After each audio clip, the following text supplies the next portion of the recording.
Happy May, stellar observers! School is letting out as the weather is getting warmer. The winter constellations are descending past the horizon as a new collection of patterns rises in the east for the summer months. I'm Science Ben, you're streaming into the void. Let's transport outside and discover May's sky.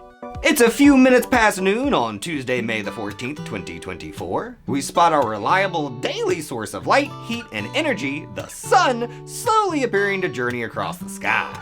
As we move further into the lunchtime hour, we can see Earth's natural satellite, the moon, rising in the east. Continuing to just before sunset, we discover today's moon is in the first quarter phase. We only ever see one side of the moon. Half of a half is a quarter, thus quarter moon.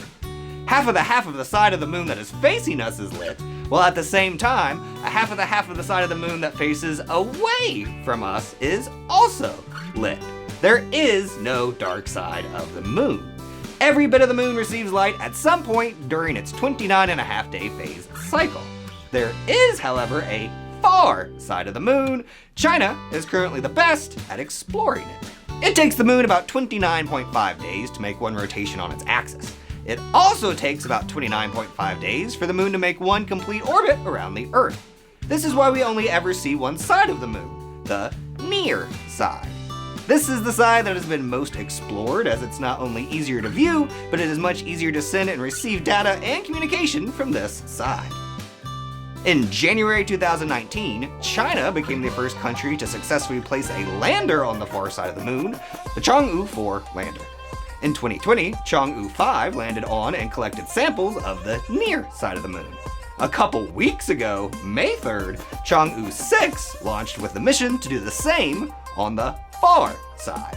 The far side of the moon has a thicker crust, more craters, and less maria than the near side. We don't exactly know why.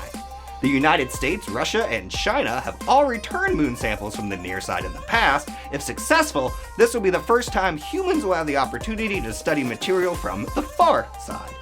Chang'e 6's mission is expected to last 53 days. Returning to today and moving further into the night sky, we can spot just the top half of familiar Orion the Hunter slowly disappearing in the west. Legend has it that Orion could conquer any beast he wished, which angered Artemis, god of the hunt. She sent mighty Scorpius the Scorpion to vanquish the hunter. Zeus placed Scorpius in the heavens for success in this task. Even now, the two refuse to share the same space. Scorpius chases Orion out of the summer sky, while the hunter returns in October to banish the bug from the winter months. Near the tail of Scorpius flutters NGC 6302, the Butterfly Nebula. A particularly hot planetary nebula whose wingspan stretches more than 3 light years. The surface temperature of this dying star is an estimated 450,000 degrees Fahrenheit. It has an apparent magnitude of 9.6. The prominent red heart of Scorpius is red giant star Antares. Ares is the Greek god of war. The Romans changed that name to Mars. Ant is a negation, so Antares means not Ares, or rather, not Mars. And it's not a planet, it's a star. A star that on the next full moon will disappear from the sky! Briefly.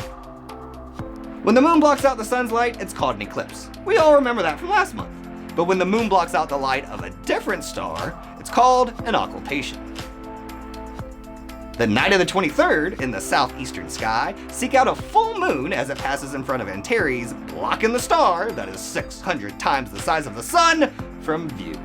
You will need no safety glasses to view this passage. In fact, binoculars, a telescope, or some other way to zoom in will enhance the experience. On a typical night, Antares has a variable apparent magnitude of 0.6 to 1.6. 0.6 to 1.6. So, what does that mean?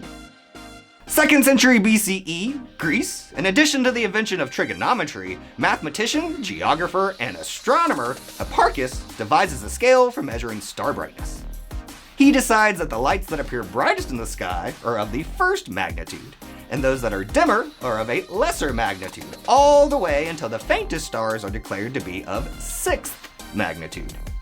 The higher the number, the lower the apparent brightness of the star. And this is how things stayed for about 2,000 years. Ptolemy was known to have used this system. Then along comes Galileo. With the success of his telescope, he observed lights that were not visible with the naked eye. He declared them to be 7th magnitude.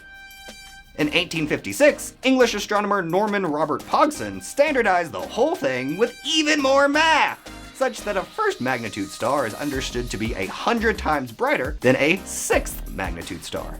The brightness of 2 successive magnitude stars is the 5th root of 100, or about 2.5 times as bright, the Pogson ratio. This is all apparent magnitude, how bright an object appears in the night sky.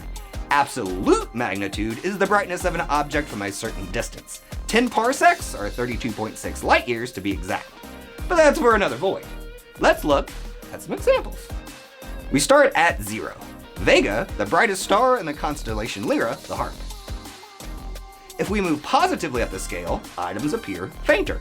At 2, we reach the North Star, Polaris. Polaris appears dimmer in the sky than Vega.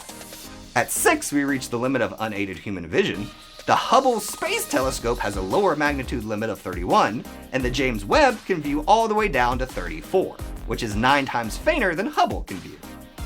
Going the opposite direction on the scale, the brightest star visible in the northern hemisphere, Sirius, has an apparent magnitude of -1.5. The brightest planet, Venus, has a magnitude of -4, and the Sun has an apparent magnitude of -27.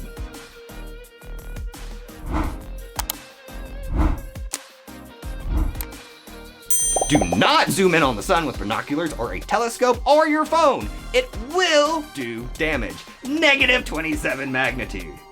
Bad idea. We are so glad you joined us for this month's episode. Join us again in June when we catch up on the latest information about water outside of our planet. The second Tuesday of June, June the 11th. Thanks for watching and keep discovering.